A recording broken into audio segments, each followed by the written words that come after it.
দর্শক আপনারা দেখতে পাচ্ছেন ভয়াবহ আগুনের সূত্রপাত। আমি এই মুহূর্তে আছি কাপাসিয়া উপজেলার রাউনার গ্রামে। আগুনের এই সূত্রপাত দুপুর ১২টার দিকে শুরু হওয়া মাত্রই যখন আগুনের নিয়ন্ত্রণ পুরোপুরি নিয়ন্ত্রণের বাহিরে চলে গেছে, তখন স্থানীয় জনগণ কাপাসিয়া উপজেলা ফায়ার সার্ভিস ইউনিটকে খবর দেয়। ফায়ার সার্ভিস ইউনিট খবর পাওয়া মাত্রই আগুন নেভানোর জন্য চলে আসে। আমরা দেখতে পাচ্ছি যে বিপুল পরিমাণের উৎসুক জনতা আ এই আগ আগুন নিভানোর জন্য তারাও ফায়ার সার্ভিস ইউনিটের সাথে তারাও সহযোগিতামূলক আ আচরণ করতেছে। বলে রাখা ভালো যে আগুনের সূত্রপাত কিভাবে হয়, কখন হয় এক্সাক্টলি ওই সময়টা বা স্থান, কাল, ভেদ এগুলা এখনো পর্যন্ত নির্ধারণ করা যায়নি। তবে আগুনে অনেক ক্ষয়ক্ষতি হয়েছে বলে আমরা দেখতে পাচ্ছি। আমরা স্থানীয় কিছু লোকদের সাথে কথা বলে যতটুকু জানতে পেরেছি যে প্রায় আ আ আক্ষেত ২ বিঘা জমির উপরেই আ ইতিমধ্যেই পুড়ে গেছে। পুড়ে একেবারে ছাই হয়ে গেছে।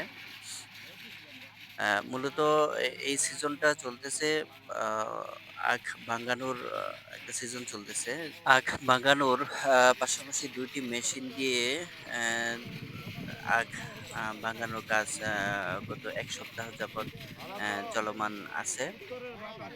আগুনের সূত্রপাত এখনো বলা যাচ্ছে না যে কিভাবে হ্যাঁ, আগুনের হ্যাঁ। সূত্রপাত আ শুরু হ্যাঁ। হলো, কোত্থেকে হলো বা তাহলে কে পাইপ করছে ছুড়ে দিত। কিভাবে। একটা তবে আইলাম, বন্ধু এখানে ইতিপূর্বেও কি আমরা শুনেছি যে প্রত্যেক বছরই এই আ কি ছোট পরিসরে হলেও আগুন লাগে। সেটা ওই যাদের আখ আ ফসল থেকে কেটে নেওয়া হয় তারা আগুন ওই ফসলি জমিতে আগুন দিয়ে দেয়। কিন্তু অনেক সময় আগুনকে নিয়ন্ত্রণ না করতে পেরে অথবা বাতাসে আগুনটাকে তীব্র গতি করে ফেলে। যার কারণে পরবর্তীতে এটা ছোট পরিসরে হলেও স্থানীয় যারা আছে ওরা আগুন নিভাতে সক্ষম হয়। তবে আজকের যে ক্ষয়ক্ষতির বিষয়টা পরিমাণ। এটা টোটালি নিয়ন্ত্রণের বাহিরে চলে গেছে এবং কাপাসিয়া উপজেলা থেকে আ ফায়ার সার্ভিস আ এসে ফায়ার সার্ভিসের ইউনিট এসে তারা কিন্তু আগুন আ নিভাচ্ছে। ক্ষয়ক্ষতির পরিমাণ কিন্তু মানে অনেক পরিমাণে হবে।